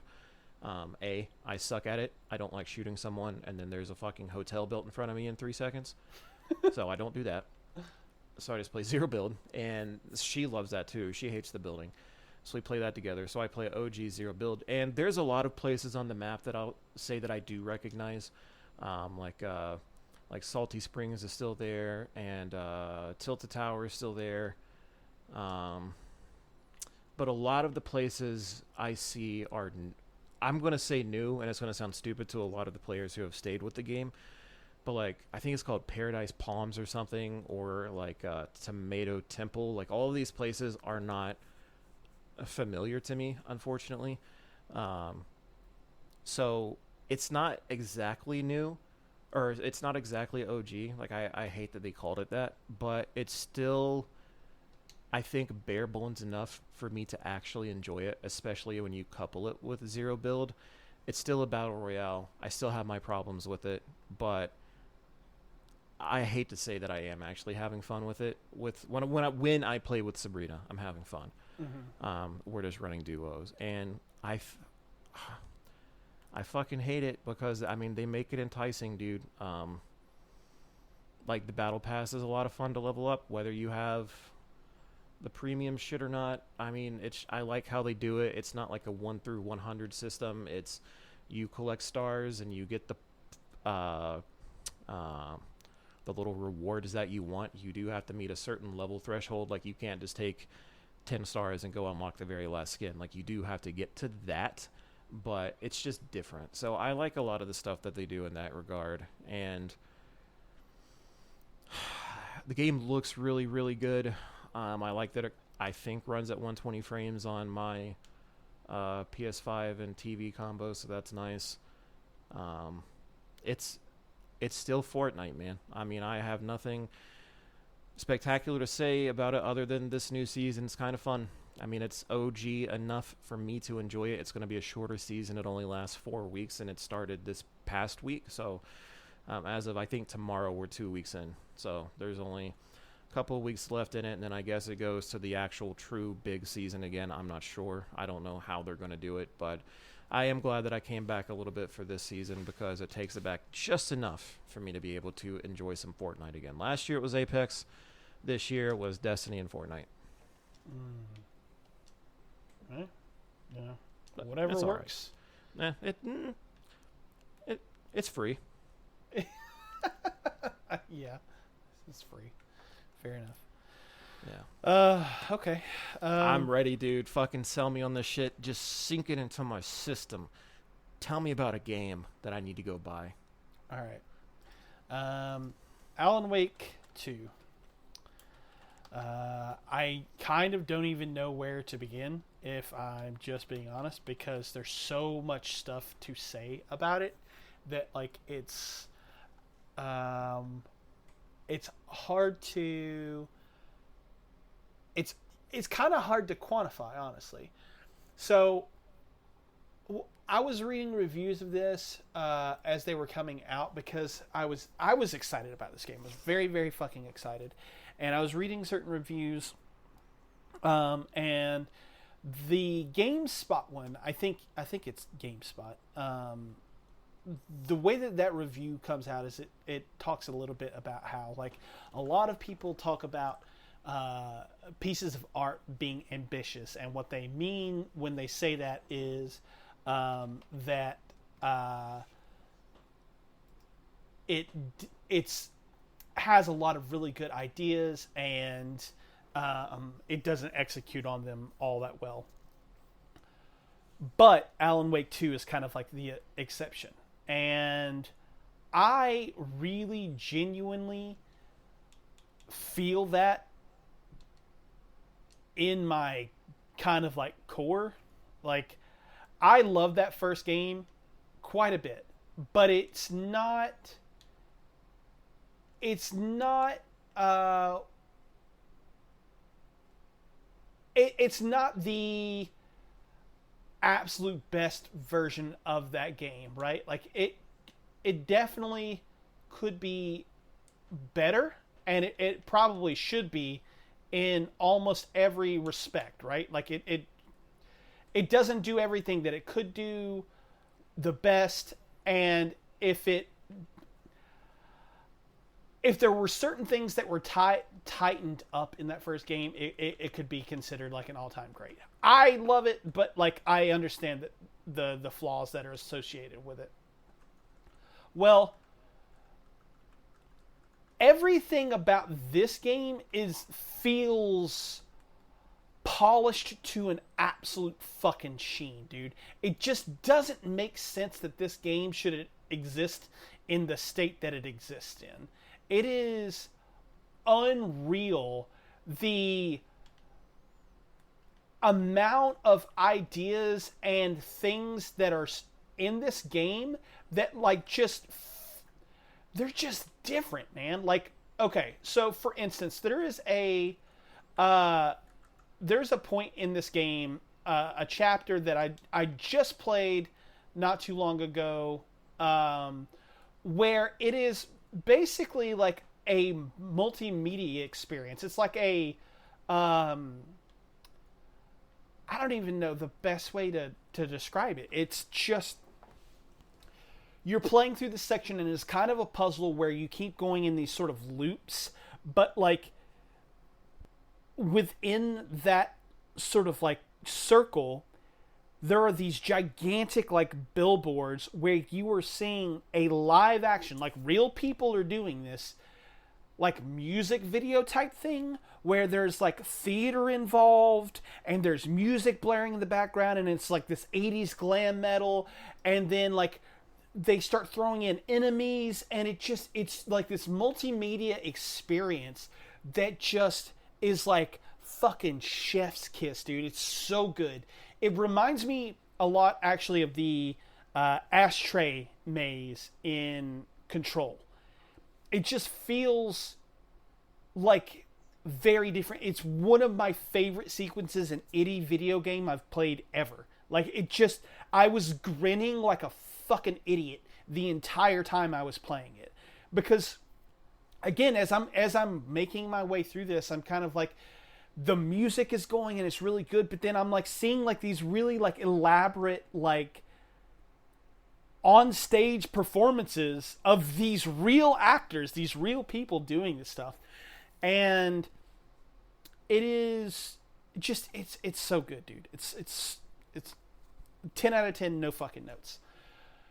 But then the genre of this game is survival horror, and it really tries its best in the gameplay department to stick to those roots. So it really goes back to stuff like that very first, like, Resident Evil, or even Silent Hill to an extent, where it has a sort of like drip feed of really well placed item and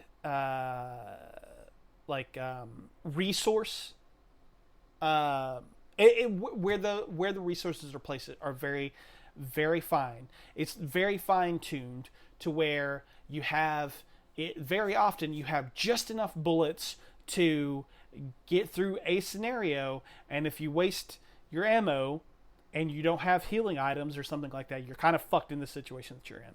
It very much deals in intense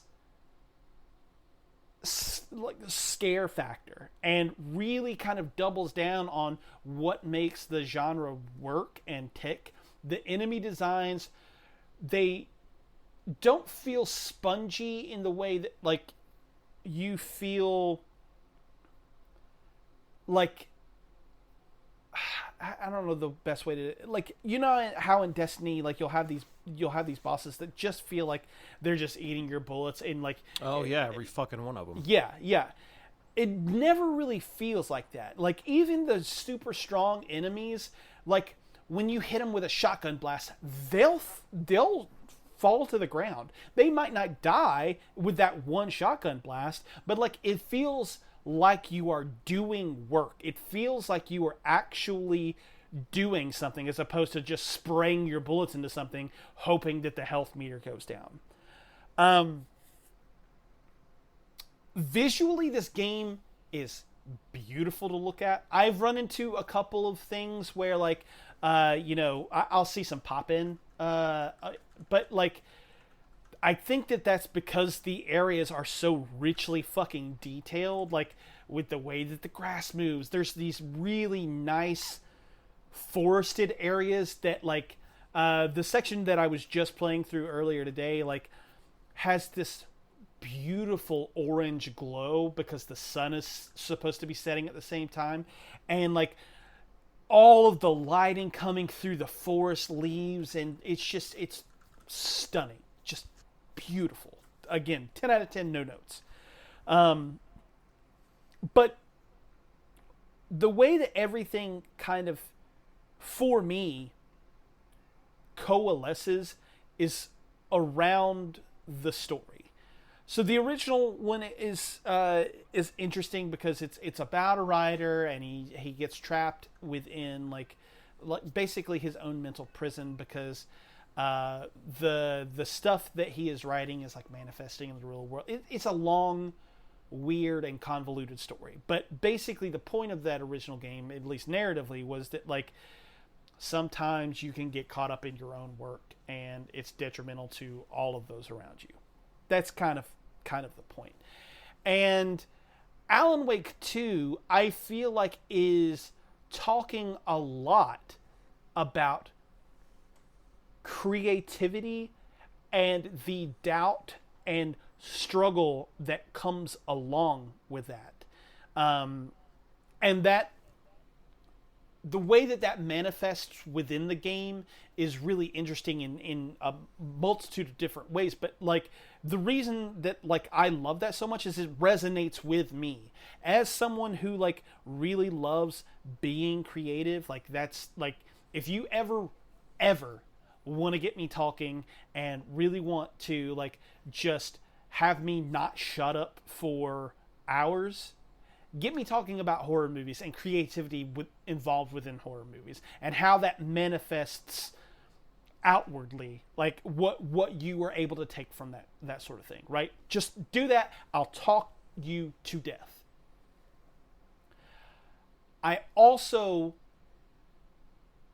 really like making my own shit.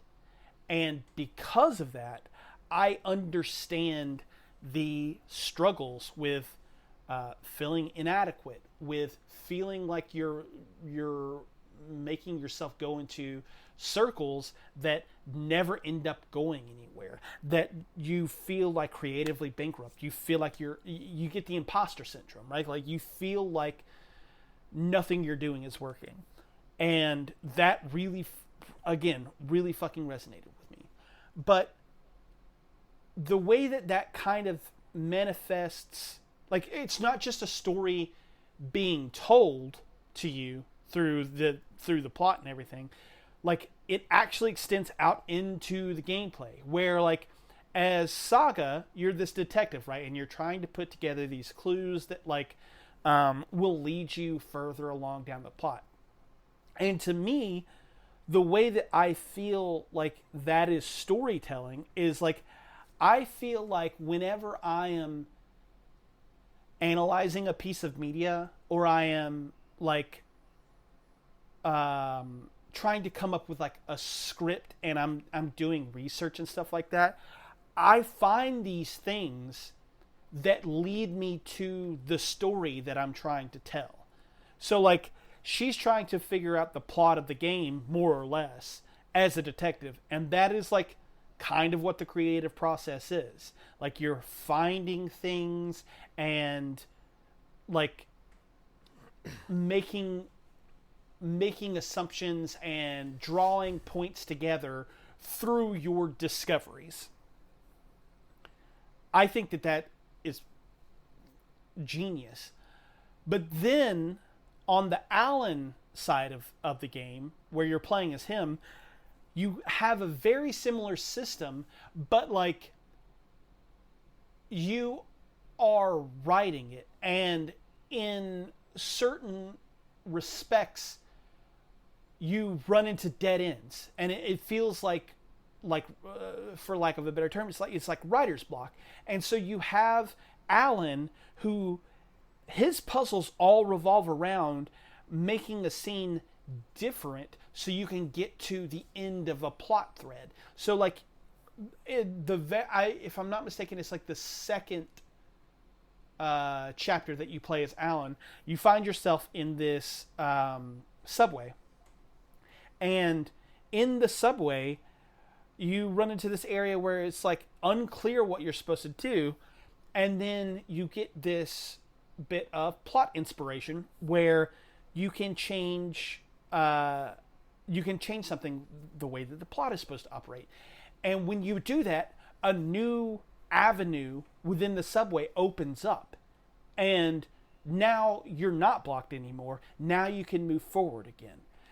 And again, to me, that feels like something that's creative. Like it feels like you write yourself into a corner and you're like, oh, how am I supposed to do this? Okay, let's rethink this. I have these elements here. What if I take this cult thing and maybe they're in the subway for this, and okay, whoa, that works. The plot fucking works now. I just think that's so fucking genius. Like maybe it won't resonate with everyone, but it's certainly fucking resonating with me. Like I don't even, like, I almost don't even have ways to explain how it makes me feel. But like there are so many different like other little intricacies that you could get into, like the town that you are in, Bright Falls. There's like technically two, but like it's all based around like Finnish architecture. And when you think about the fact that Remedy is a Finnish studio, it's like, oh, like, okay, so like they're putting themselves into the game. They're giving their own like artistic vision and putting like Finnish culture in there. You know what I mean? Or like, you have stuff like Sam Lake, who is playing Detective Casey, who was written by Alan Wake, who was written by Sam Lake. You know what I mean? Like, Fuck, yeah. And there's so many like different narrative things that could like, they just work. They just like, they're thought provoking and like they just work. I don't know, man. I could fucking talk about like the many different things that this game gets right, and it gets so much right. My only complaint, and I mean literally my only complaint, is I have run across a couple of bugs that have been, I don't want to say infuriating, but they have been like they set you back. Yeah, they not necessarily set you back, but they like halt your progress, so you have to go back to it like another save type thing.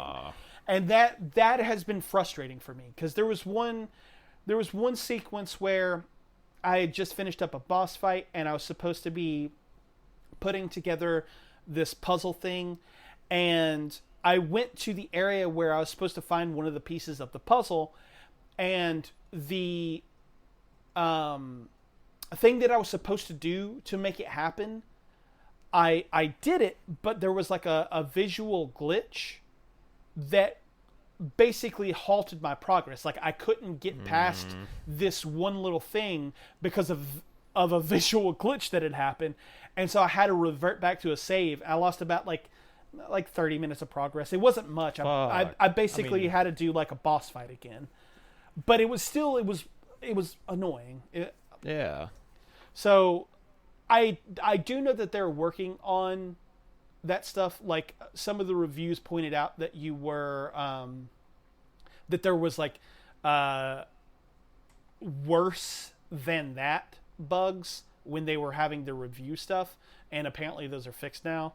So it is something that they are actively working on making changes, but like as a commitment to creative vision, as a really, really great piece of like narrative driven horror fiction, this game is mind blowing, honestly. Like I genuinely don't know of another game that I felt like this strong of a feeling towards in a very, very long time. It is excellent. Just full That's stop. wild, man. That says so much. And it's just, it kept happening too. I mean, I think we said it literally last week or last episode. You're going to play this game and you're going to fall in love with it, and it's going to knock out Spider-Man as your game of the year, and it's going to be your new one. Yeah. But I mean, like, I think we were saying through the group chat or maybe individually, I don't know, but like, it can't go any more up than this. It's going to be very hard to top this, in my opinion. Yes. Like, and I don't think Baldur's Gate speaks to you the way this does. Yeah, that's what I was going to say. Like, I love D&D. I love playing that game, and Baldur's Gate 3 seems like basically D&D, the video game. So I'm sure that I will love it. I don't think that it's going to resonate with me the way that this game is. Yeah, that sounds like a way more emotional connection than anything. Like just a loving connection. That's fucking wild, dude. I had the same thing with Spider-Man, and it kills me that I can't talk about it yet, because I think I said it through the group chat. I can say it briefly. It ties Stardew and Hard Gold for me. I mean, damn. It hit me hard. Like I cried during the fucking game, dude. I don't do that. I mean, it's favorite game of all time. It's tied with the big two. Yeah, and that's not even recency bias. I've not played the shit in a week, but it hit me like no other, man. So I can't wait to talk about it during Game of the Year. Yeah, for sure. And if we can get Austin squared away, we can. I mean, we'll talk about it probably mostly during Game of the Year, but we can finally get his thoughts because I don't think he really expressed much other than that he had kind of like played it and like he thought it was very good, right? Yeah, he said that his excitement cooled down a little bit on it, but I've seen him playing it within the past 24 hours. Like, I know he still loves it. Yeah. Yeah. Hell yeah. Well, yeah, I'm excited to get to Game of the Year because it's going to be... This is going to be the hardest one we've ever had. I genuinely, yeah, dude. It's going to be so fucking difficult because I think all three of us are going to end up with separate individual Game of the Years. I think his will be Armored Core, mine will be Spider-Man, yours will be Alan Wake. Yep. And even then, our second places might not necessarily align either. Yeah, because I think my second place is Lies of P. And my second place... it might be Hi-Fi, but I need to go back and recalibrate everything this year. Yeah, same. I definitely need to go back through and kind of like think on each one of these games and be like, hey, does this still work for me? Yep. So. And I got a very brief window to play the two that I really want to get to, which is both of your Game of the Years. Yeah. So, good year though. That's what this episode wraps up into, is that this is a fucking great year, man. Yep. Both of us are walking away with games that have hit us like no other game has in a very long time. Yep. I'm honestly astounded that this year has happened the way that it's happened. Yes. It's been shitty in terms of personal life, but it's been great for video games. Yeah. 100%. Oh, and I know Austin just echoes that too. Yeah. Like, I know he can't hear this right now, but he just held up a fist in the air like, you preach, brother. Like, I feel for the guy, man. Like, we've all had some shitty years, but he's going through it. So yeah, we love you, Austin. We love you sometimes. I'm just kidding. We love you all the time. Yes. But put your pants on. Yes, please. God damn. There's only so much jealousy I can take. Come on. Right? Okay, cool. Well, I guess let's do the picks of the week and we'll get out of here. My pick of the week is, funnily enough, talking about Lies of P. It's a little video called Lies of P Has Ruined Dark Souls for Me. This is from a very small channel that I just happened across the other day. I think less than I think less than 4,000 subscribers. So hell yeah, which is awesome. But yeah, basically it talks about why Lies of P fucking rules, and talks about how it does all of the things that FromSoft games do, but better. Which I don't know if I would go that far, but I'm with them. Like, I think that it's my favorite Souls-like. I know that's fucking wild to some people, but I just... No, yeah. I see every bit of it, man. I do encourage you. I really don't know, because you're such a wild card at this point, but I really want you to go back and play Sekiro to see if you like that game or not. Yeah, I definitely want to go back and play Sekiro. Now knowing... I fucking hate it. Knowing what I know now about how much I loved Wolong and how much I loved Lies of P, like I think that it'll was resonate with me. Wolong this year? Yeah. Oh no! Yeah, dude. Right now, Wolong is sitting at number 6 for me. Like, what? The fuck? And I loved that game. Oh wow! That's technically a Souls-like, right? Yeah. Dude, that's 2 this year. Yeah, 2 this year. Fuck. You need to go play Lords of the Fallen right now. I don't have the time for that, man. I know. Oh, man. All right. Well, my pick of the week, a lot of people might know this song. This is a very popular song if you're familiar with Rocket League or Monster Cat, but it's recently come back into my life quickly because of Fortnite, because I've played Rocket League, and because of my Epic account being linked, yada yada. I got this song a long time ago, and it's called Breathing Underwater. It's by Hollywood Principal, and it's the Ether remix. and it's such a just peaceful and serene song. And this was like my go-to. Anytime that I would play Rocket League, this was my song on repeat from their soundtrack. And then, like I said, I hear it on repeat now that I play Fortnite, and I can have just the song going in the background. But it's wonderful. You can find it on Spotify, Apple Music, whatever. It's not tied to either of those games. It's its own artist. So it's a Hollywood Principle, Breathing Underwater, really good song. Hell yeah. Awesome. Well, yeah, I think that's pretty much it for us. Austin, I think, had mentioned to our Discord that he would be stepping away for a while. We're going to try to work out the best ways to get him back with us for as many episodes as we can to end out the year, because we only have a handful more before Game of the Year hits. So that said, I'm working on a way to get him with us, and hopefully he will be back next week. We'll have to just have to see how that works out. But in the meantime, you can find me on social media. Go to all the things. Go to Instagram at culture_bop and at bebopman182. You can follow me on Twitter at the bebopman182. I am looking at starting a genuine schedule for Twitch and YouTube for next year. I promise that this is going to happen. Final Fantasy video is coming out this year. It is going to come out in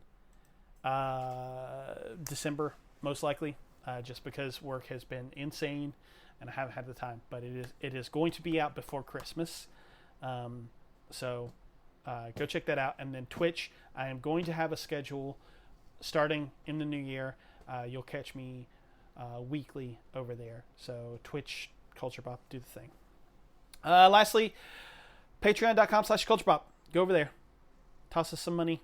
It'll help us get everything back on track for us sooner rather than later. So that's it. So yeah, I guess until next time, goodbye.